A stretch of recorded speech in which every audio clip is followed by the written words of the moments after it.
Hai, selamat sore semuanya. Perkenalkan, nama saya Astrina Simbolon, NIM 712018-170. Di video ini, saya akan menyampaikan tentang teori apa yang mengena bagi saya dan pertumbuhan apa yang saya rasakan ketika berada di dalam kelas, dan bagaimana teori ini akan bermanfaat bagi saya ke depannya.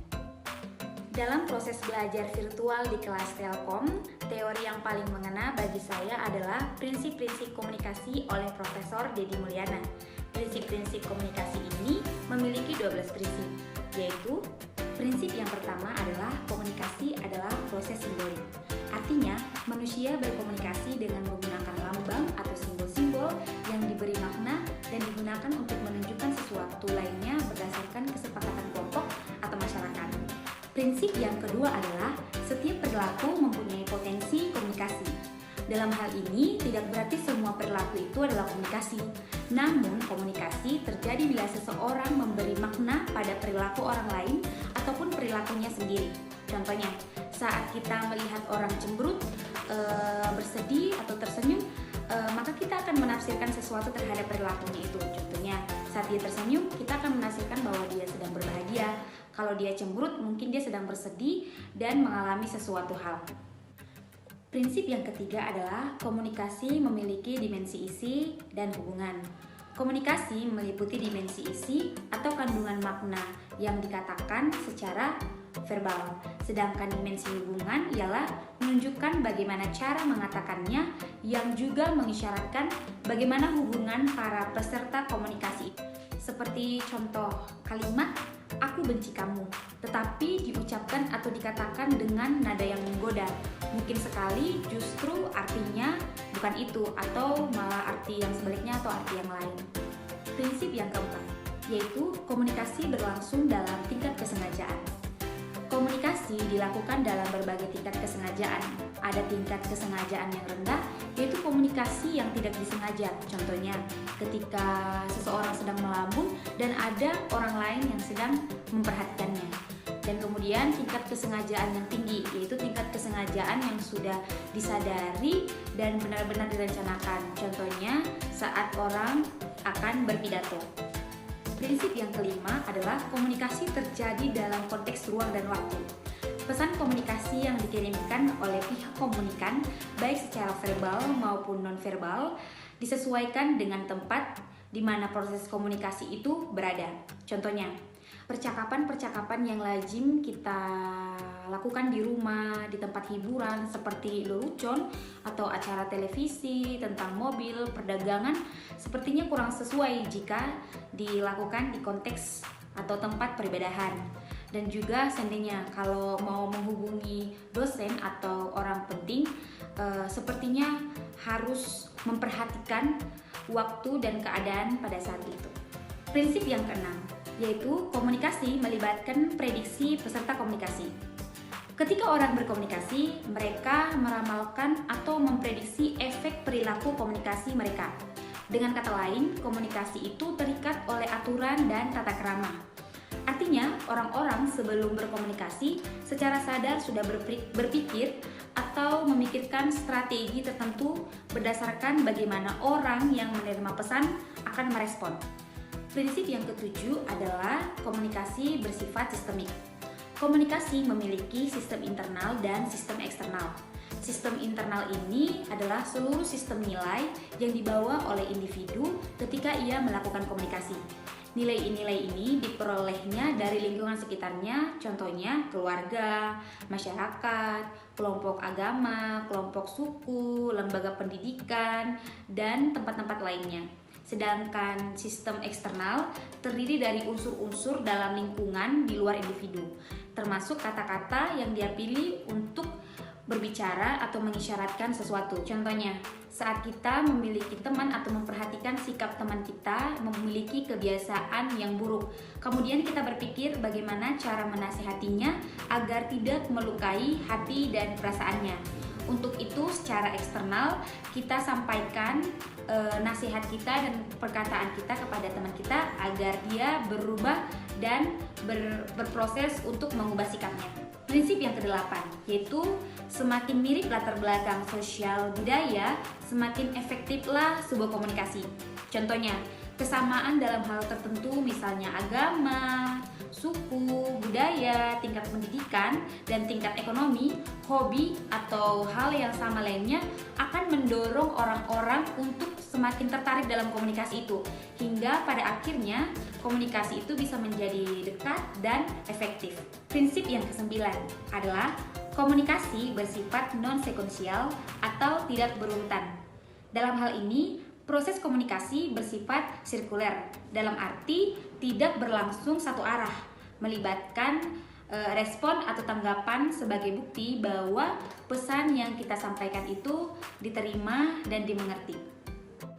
Prinsip yang ke-10 adalah komunikasi bersifat prosesual, dinamis, dan transaksional. Komunikasi adalah sebuah proses yang mana komunikasi itu dinamis dan transaksional. Ada proses saling memberi dan menerima informasi di antara pihak-pihak yang melakukan komunikasi. Contohnya, awalnya saya tidak tertarik untuk mengikuti sebuah organisasi di kampus dan beranggapan bahwasannya saya tidak akan pernah bergabung ke dalamnya.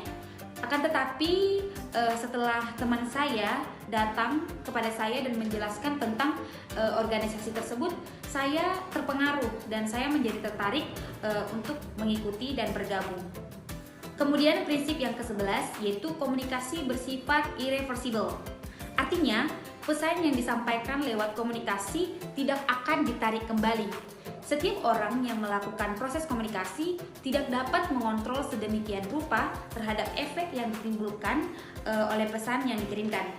Komunikasi tidak dapat ditarik kembali. Contohnya, jika seseorang berkata dan perkataannya itu menyakiti orang lain, maka efek sakit hati dari orang tersebut mungkin saja tidak akan hilang pada diri orang tersebut. Istilahnya to forgive but not forget.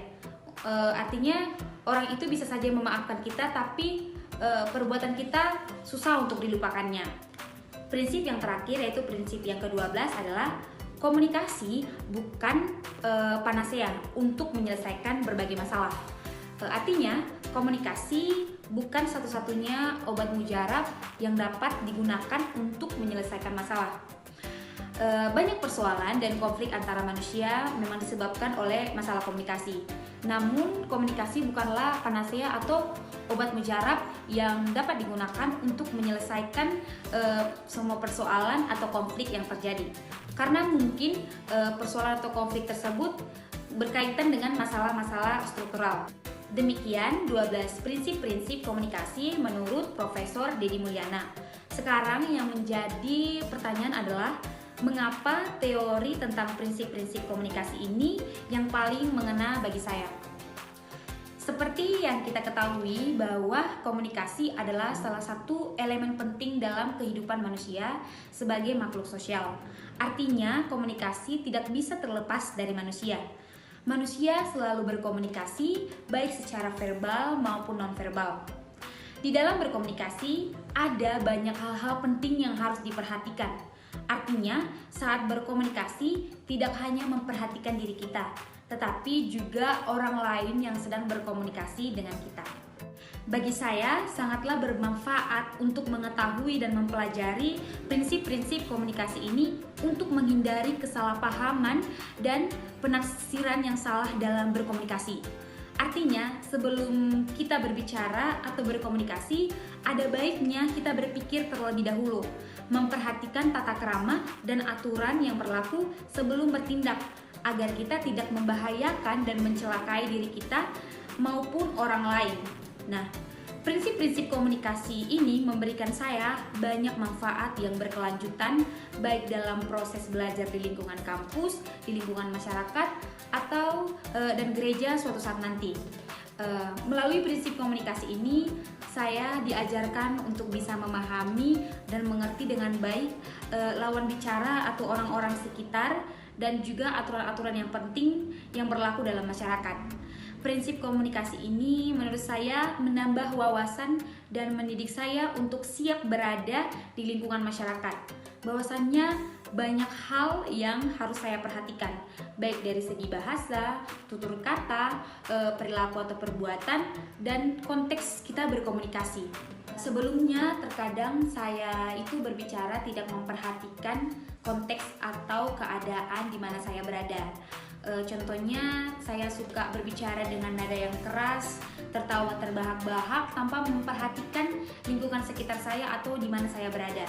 Sehingga ini menimbulkan persepsi buruk orang lain terhadap saya. Masih banyak hal lain lagi tentang salah saya dalam berkomunikasi, seperti melukai hati teman saya secara sengaja ataupun tidak sengaja, dan ini mengakibatkan hubungan saya dan teman saya itu menjadi tidak baik. Walau terkadang saya itu sudah berusaha meminta maaf dan memperbaiki hubungan di antara kami, tapi saya merasa bahwasannya walau dia memaafkan saya, tapi dia tidak bisa melupakan perbuatan yang saya lakukan kepadanya. Untuk itu, saya sangat bersyukur sekali mengikuti perkuliahan ini. Banyak pelajaran yang bermanfaat bagi saya, dan itu seakan-akan menampar saya dan memberikan saya nasihat keras agar saya bisa menjadi pribadi yang berperilaku dan berkomunikasi dengan baik ke depannya. Dan juga berperan secara konkret di lingkungan masyarakat dan gereja, serta mengusung betapa pentingnya untuk menekankan sebuah komunikasi yang baik. Nah, dan melalui kelas ini saya diajarkan untuk berproses menjadi pribadi yang beretika dan bermoral, serta memperhatikan tata krama dan aturan-aturan yang berlaku dalam masyarakat.